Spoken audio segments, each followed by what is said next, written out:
do 1 ao 16, começando sempre com cenários e notícias no ambiente doméstico. Eu acho que, assim, o grande destaque da semana passada se concentrou na divulgação do IPCA fechado do mês de dezembro, né, e, consequentemente, do ano de 2025.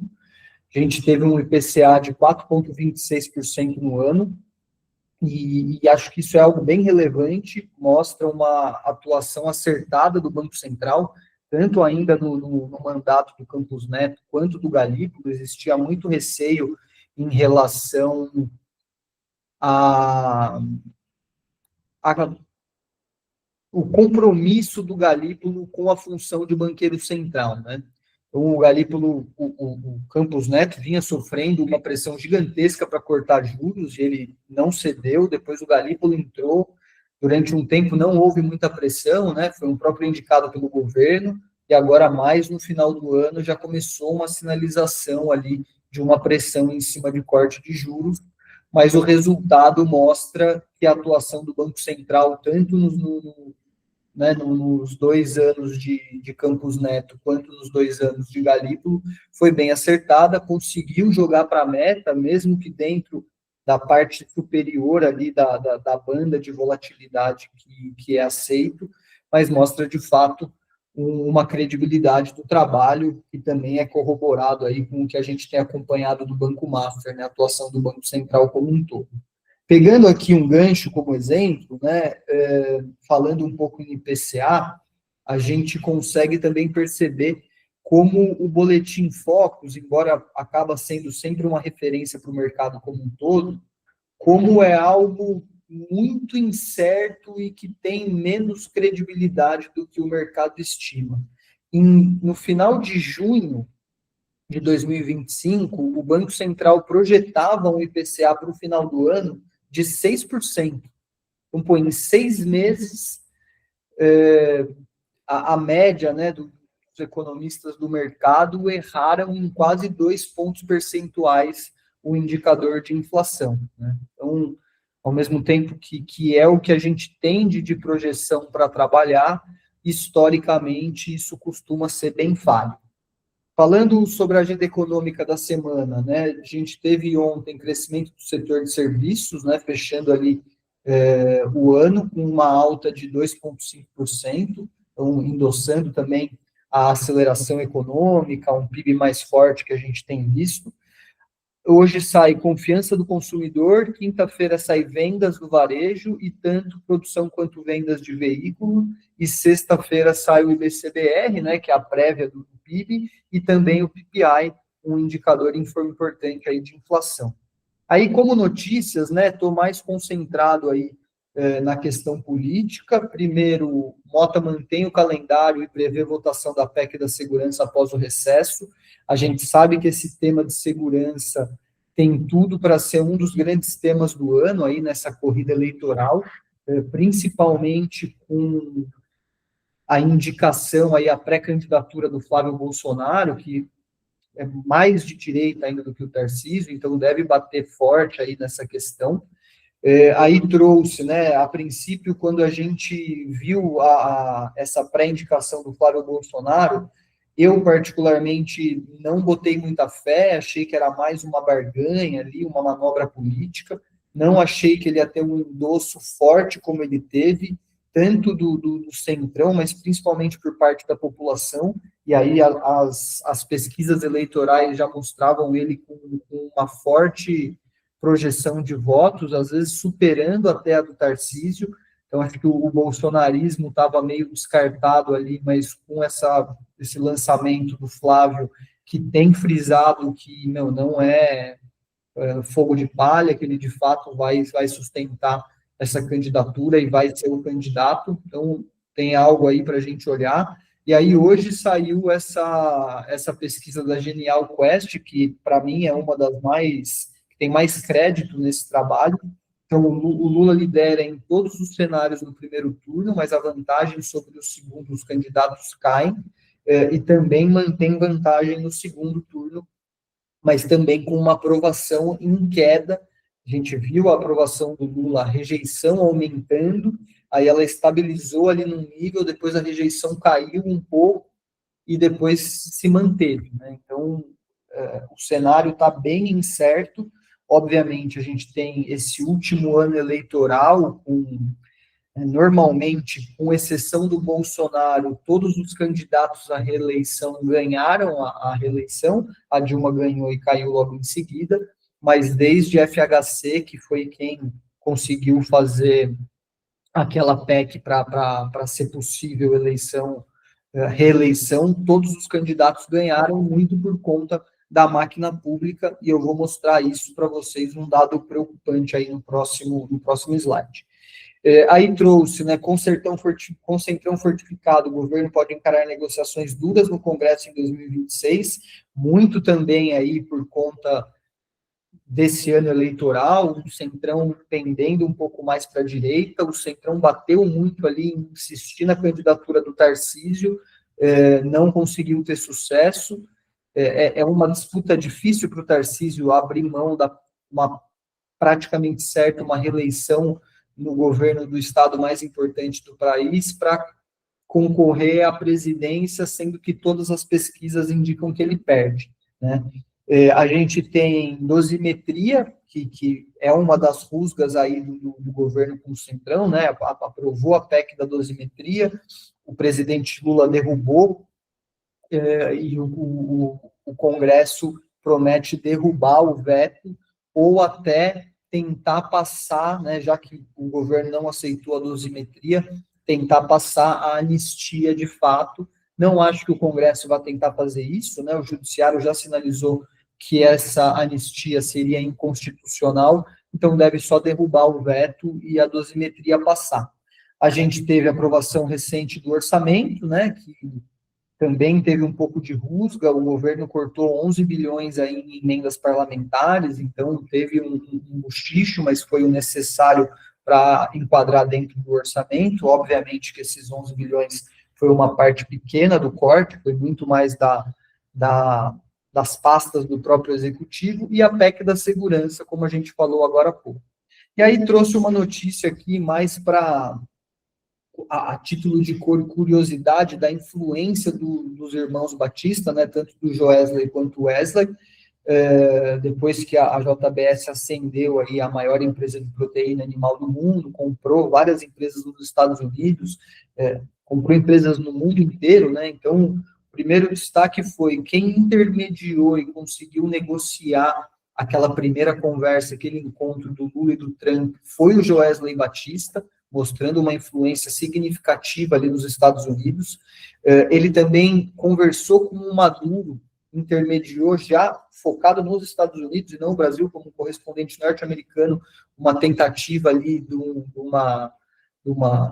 não uma trégua, né, mas que o Maduro se entregasse aos Estados Unidos, e agora ele foi a Caracas mais uma vez para conversar com Delcy Rodrigues, que é meio que era vice-presidente do Maduro e está como interina ali, né? Então, mostrando de fato a ascensão da JBS e dos irmãos Batistas, não só como empresários, mas como articuladores políticos.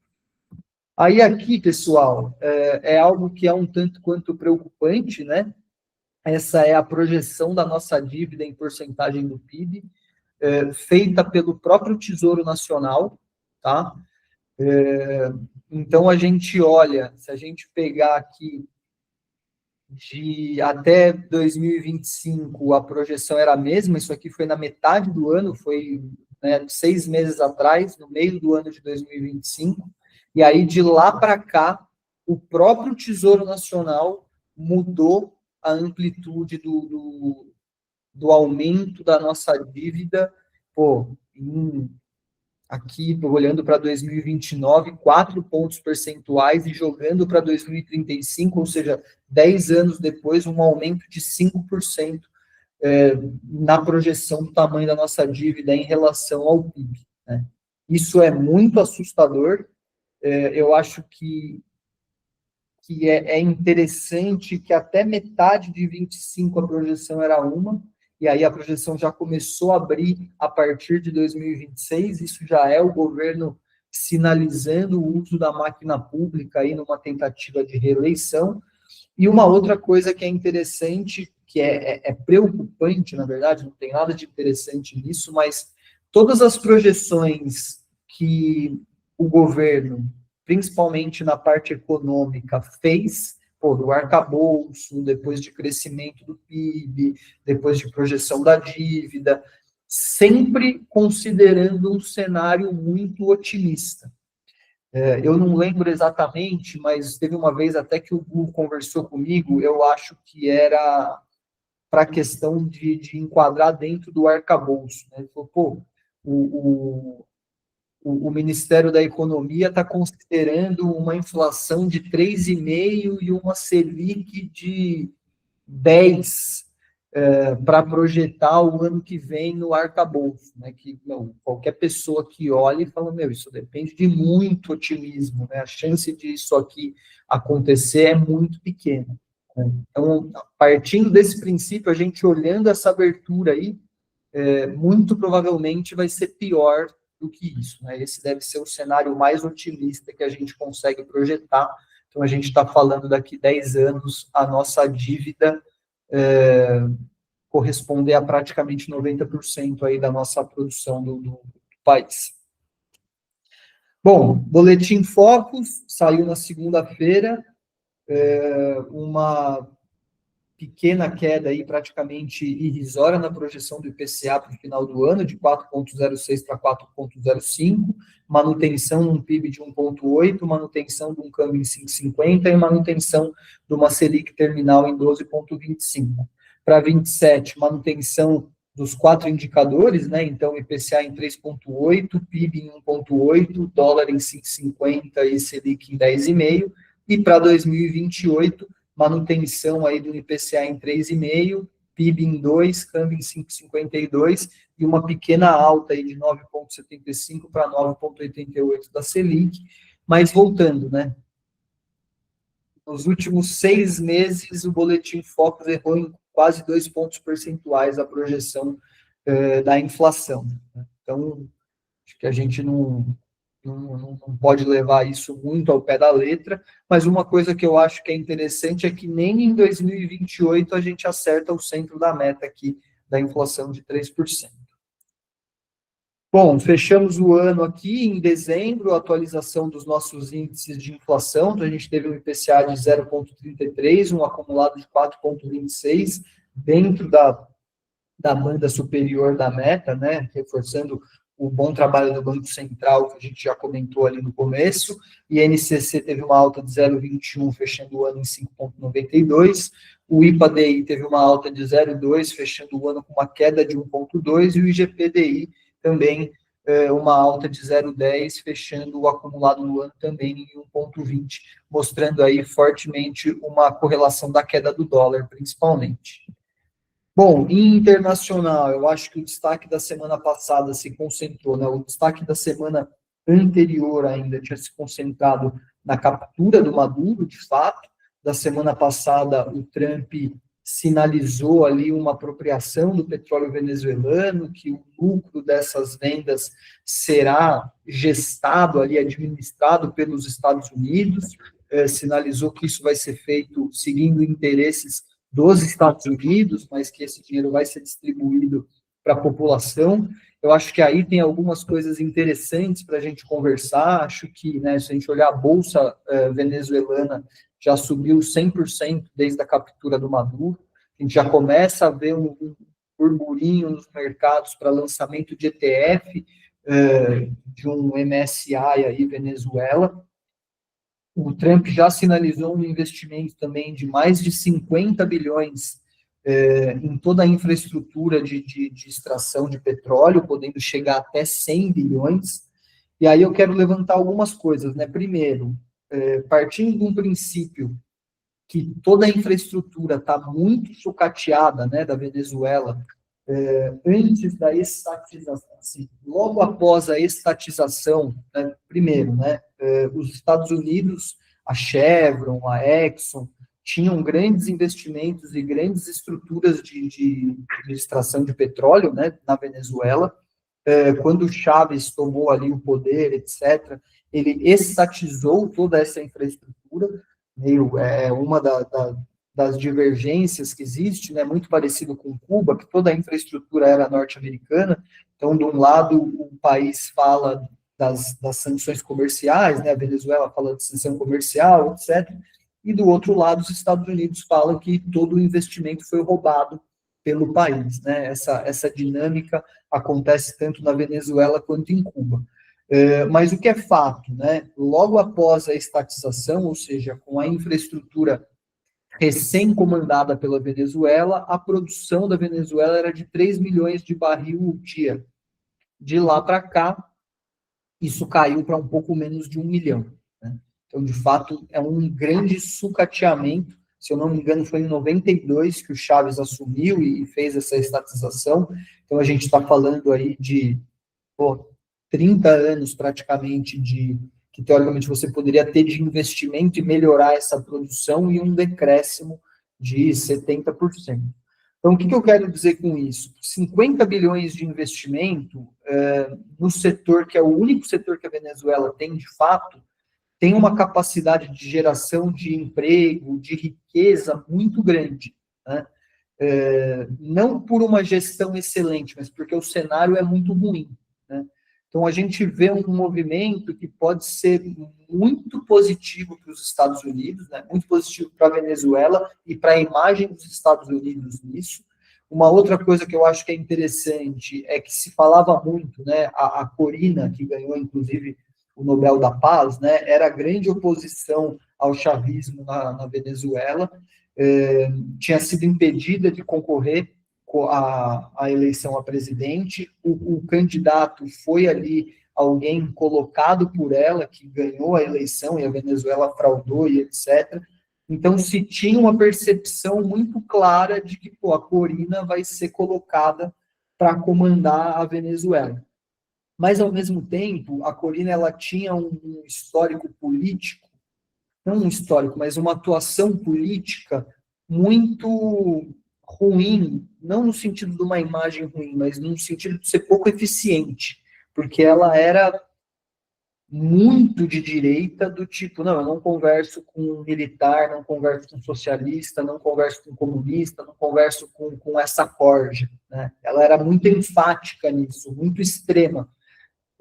E aí a análise da Casa Branca foi, como é que a gente coloca, né? Beleza, a gente tirou o Maduro, mas a estrutura de poder inteira da Venezuela continua distribuída da mesma maneira, né? Os militares comandam boa parte do poder, grandes famílias, grandes monopólios continuam controlando o país como um todo.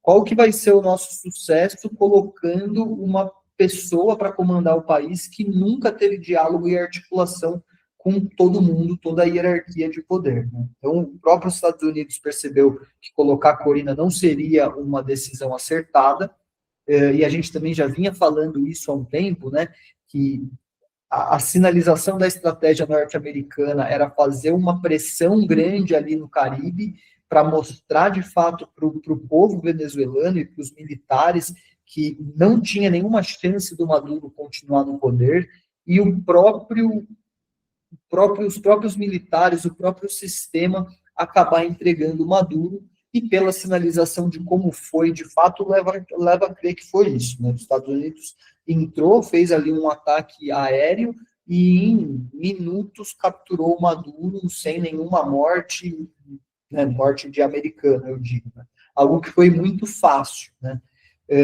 E aí os Estados Unidos falou, bom, então a gente conversa com a vice do Maduro, que provavelmente já existia um diálogo com, né? E também isso é bom porque os Estados Unidos ele não cria aquela imagem do que aconteceu no Afeganistão, no Iraque, de você quebrar um regime e instituir um outro. O regime é o mesmo, está ali do jeito que a estrutura é toda a mesma, né? Você só mudou a cabeça principal. Então, do ponto de vista de prosperidade para a Venezuela, aparentemente é muito interessante. Mas também existe um receio por parte da Chevron, da Exxon, que, eu já investi muito dinheiro lá atrás, e aí teve uma revolução e eu perdi todo o investimento que foi tomado, né? É certo que os próximos 2 anos de governo Trump esse risco não existe, A gente já discute também há muito tempo aqui que muito provavelmente o Trump deve fazer alguma manobra para tentar tomar o poder nos Estados Unidos, talvez não eternamente, mas de repente permitir uma recondução, sei lá, enfim, alguma coisa há de acontecer, né? É notório o totalitarismo ali do Trump. Então também deve ter esse receio por parte das empresas para investir esse recurso. Falando de agenda econômica, hoje a gente teve otimismo entre pequenas empresas em 99,5%, bem interessante. A gente teve o PCI fechado de dezembro em 0,3% e fechado no ano em 2,7%. É uma inflação razoavelmente alta para Estados Unidos, né? Então isso continua sendo um problema ali. É um país que historicamente é acostumado com inflação na casa de 1%, 2,7% é bastante coisa. A gente teve vendas de novas casas com uma alta de 3,8% e balanço orçamentário federal um prejuízo de 145 bilhões. Se fala muito sobre isso, né? Sobre a questão fiscal dos Estados Unidos. Tem o cara do Brasil Journal lá que faz o fechamento, ele até faz essa piada assim, né? Tipo, pô, déficit fiscal, interferência e crítica ao Banco Central, e cita mais algumas coisas e fala, pô, eu estou falando desde o começo que o Trump é o Lula norte-americano e ninguém escuta, tal. Então, de fato, a gente tem uma percepção de uma economia forte nos Estados Unidos, geração de emprego resiliente, igual acontece no Brasil, mas o fiscal ali tá bem preocupante. Quarta-feira, a gente tem pedidos de hipoteca e juros de hipoteca, e também sai PPI. Quinta-feira, a gente tem pedidos iniciais e contínuos do seguro-desemprego. Também tem o PMI industrial de janeiro. E sexta-feira, tanto produção industrial quanto utilização da capacidade instalada. E na Europa saiu confiança do consumidor em menos 1,8, o índice vai de menos 50 a mais 50, então está na banda inferior ali da confiança. Quinta-feira sai relatório mensal do Banco Central Europeu, balança comercial, produção industrial e a publicação das atas da reunião do Banco Central Europeu do ano passado. E aí também trouxe aqui como notícia internacional, né, porque os protestos no Irã são o maior teste para o regime desde 79, né? O regime de 79, que derrubou ali o Shah, né, que era o antigo Shah da Pérsia, que era meio que a monarquia, se instituiu desde então é um regime já há muito tempo, e ele está fragilizado, primeiro, como sempre, por uma questão econômica, né, inflação alta no país, as classes baixas sofrendo com isso, um regime que é extremamente totalitário e agressivo. Em 2022, que foi um dos marcos assim desse extremismo, assassinaram uma jovem de 20 e poucos anos por uso indevido do véu. Então, não é que ela não estava com o véu, ela estava com o véu, mas alguém encanou de que não seguia as normativas. Então, tem alguns burburinhos que têm escalado essa tensão, e, obviamente, a gente vai falar isso no próximo slide, o Trump também já tem crescido o olho para isso. Aqui, pessoal, eu queria que esse slide ficasse um pouco mais bonito, mas eu vou tratar basicamente sobre a questão da Venezuela, a questão do Irã e a questão da Groenlândia, que são os três focos principais aí do Trump, né? Cabe dizer que o Trump fazia ali uma crítica e vinha vocalizando um receio em cima da Colômbia, né, do mesmo jeito que ele começou com a Venezuela, falando que o Gustavo Petro é o líder de uma organização narcotraficante e tal, que foi da mesma maneira que ele começou ali essa ofensiva contra a Venezuela. Mas esse ano, né, no começo do ano, o Trump foi para a Colômbia, teve um encontro com o Gustavo Petro e colocou um pouco de panos quentes nisso. Vamos ver até quando. Eu tenho o que eu mais tenho focado de estudo, principalmente nessa questão geopolítica, é nessa escalada aí de China e Estados Unidos. Eu falei para vocês que recentemente a China, pela primeira vez, numa carta ao próprio povo, né, se colocou em pé de igualdade com os Estados Unidos como potência do mundo. Ela sempre se considerava um pouco abaixo.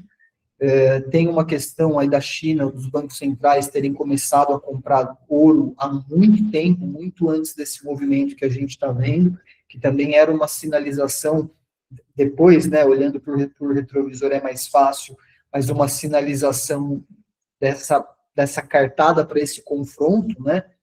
A gente falou lá atrás também que a China usava um estoque gigantesco de título público, né, de treasuries americanos, como uma arma também, que se ela descarregasse isso no mercado, ela conseguia pressionar muito os títulos norte-americanos.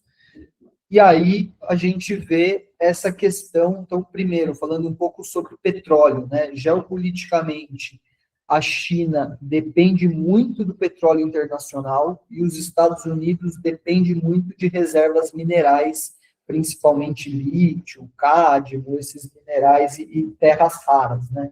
Então, esse é o grande confronto, falando em commodity, que você tem de China com os Estados Unidos. A China é uma ditadura, que você tem o Partido Comunista Chinês ali e o Xi Jinping à frente há muito tempo, mas mesmo o Xi Jinping deixando a presidência, quem vai assumir é alguém do Partido Comunista Chinês. Então, isso permite o governo fazer, de fato, planos, estruturações e estratégias de longo prazo. Você não tem um congresso que você precisa barganhar e que você precisa comprar, e você, de fato, tem você consegue ter um plano de Estado e não um plano de governo. O Trump sinaliza, né, a Rússia é a mesma coisa, né, e o Trump sempre elogiou essa característica da China e da Rússia. Então, na minha visão, eu sempre achei o Trump um cara muito louco e tenho, não concordando com os meios, mas tenho entendido a visão estratégica que ele tem construído e tem me feito muito sentido, né? E, de fato, deve ser difícil para você, a maior potência do mundo, que ficou responsável por proteger a Europa eternamente depois da Segunda Guerra Mundial, né, intervir em vários conflitos no mundo, você gastar muito dinheiro com uma democracia, porque a democracia ela é inflacionária naturalmente, e aí você vê uma grande potência como a China, que não tem democracia, despontando de uma maneira absurda, muito por conta dessa característica, né? Então, enfim, voltando para o princípio de que a China tem uma dependência internacional do petróleo e os Estados Unidos têm uma dependência internacional de metais, né? Trouxe aqui uma matéria do Wall Street Journal falando que a China vinha se abastecendo de petróleo no mercado paralelo, e isso estava ficando difícil. E aí fala ali embaixo, né, que 1/3 das reservas aqui das importações do petróleo da China vem do Irã, da Rússia e da Venezuela, que são os 3 países sancionados aí pelo mercado e que vendem isso no mercado paralelo, com um desconto que varia de 9 a 14 dólares por barril, né? Então, a China, comprando desses 3 países, ela conseguiu ter uma redução média de 9 dólares por barril, isso do petróleo venezuelano, né? Às vezes do iraniano e do russo é mais barato do que isso até. Eu vi um outro estudo dizendo que por ano a China, que por ano não, mas que em 2025 a China economizou algo como 60 bilhões de dólares só nessa compra desse petróleo mais barato. Então, os Estados Unidos, olhando para isso, falou, bom, a Rússia está sangrando ali com a Ucrânia, e os Estados Unidos financiando boa parte dessa guerra, né? A Ucrânia frequentemente ataca polos petroleiros da Rússia, né? Gasoduto, instalações ligadas ao petróleo. A Venezuela, os Estados Unidos agora tomou, também tem a questão da densidade do petróleo, que boa parte das refinarias norte-americanas são projetadas para refinar um petróleo de alta densidade, justamente de 92 para trás, quando explorava o petróleo venezuelano. o que os Estados Unidos faz? O petróleo de xisto ele é o mais leve que tem.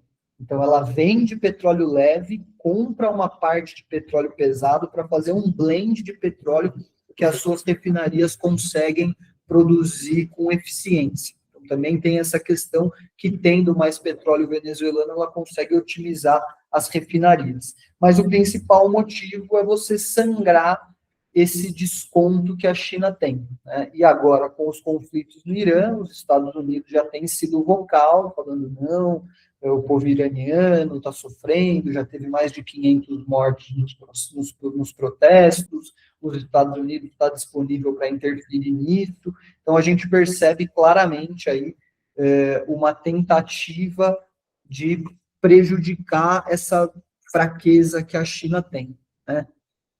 E aí, ao mesmo tempo, em relação, né, à questão dos minerais e dos metais que os Estados Unidos têm dependência, né? A gente já viu, primeiro no acordo com a Ucrânia, o Trump bateu ali no Zelensky e falou, não, em troca de todo o investimento que os Estados Unidos fez, a Ucrânia, a gente quer 50% das suas reservas minerais, sendo que os outros 50% já estão em área dominada pela Rússia, então praticamente tomou o minério ucraniano, veio aqui no Brasil, né, bateu, se fala muito que toda essa guerra tarifária, as sanções, tem muito essa questão das terras raras no Brasil, e essa diminuição da tensão dos Estados Unidos com o Brasil também deve passar por isso. E aí, por fim, os Estados Unidos, o Trump fala muito sobre a Groenlândia, já falou de dar $100 mil para cada cidadão da Groenlândia para o território virar um território norte-americano. E aí aqui a gente tem dois pontos, né? Primeiro, aqui no slide de cima, a China tem duas rotas basicamente para entrar, né, para exportar os seus produtos para a Europa. A primeira é essa rota aqui azul, que ela é muito mais longa e muito mais complexa. Essa região aqui, ó, Oceano Índico, é uma região muito difícil de navegação, então essa é uma rota muito cara, e essa vermelha aqui é uma rota bem mais barata, que passa aqui pelo Ártico, né, que existe toda uma questão geopolítica em relação ao Ártico, e chega aqui numa entrada na França com um custo muito menor do que por cima. Os Estados Unidos dominam a grande maioria das rotas marítimas, essa rota ártica aqui é uma das rotas que não é dominada pelos Estados Unidos. Então, um dos motivos desse interesse sobre a Groenlândia é justamente você ter uma atuação e um domínio sobre a rota ártica. E o segundo ponto é isso, né? O aquecimento global tem reduzido as placas, as calotas de gelo na Groenlândia em 14% ao ano. A estimativa é que em 2050, 70% do território, né, mineral, de fato, vai estar exposto. E o que a Groenlândia tem de estoque mineral? Cobre, diamante, ouro, grafite, ferro, níquel, terra rara, titânio, vanádio, tungstênio, zinco, ou seja, boa parte do que os Estados Unidos têm demanda e não produz. Então, é de fato uma estratégia de muito longo prazo que o Trump tem sinalizado, né? No curtíssimo prazo é você encarecer o custo de exportação da China, né? Dominando essa rota marítima, e num longo prazo é você, de fato, já garantir uma reserva mineral que hoje em dia está inacessível, porque está abaixo de muitos metros de gelo, mas que a tendência é que no longo prazo isso seja muito mais fácil e mais barato de você explorar. Eu acho que esses dois pontos são muito interessantes.